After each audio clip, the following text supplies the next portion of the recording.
been calling yourself names based on your worst moments and slowly forgetting the times you actually tried your best just to survive.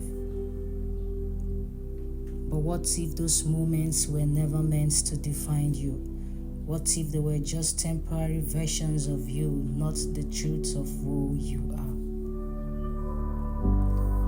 What if the image you have of yourself was shaped in stress, in fear and in pain, not in clarity, not in peace?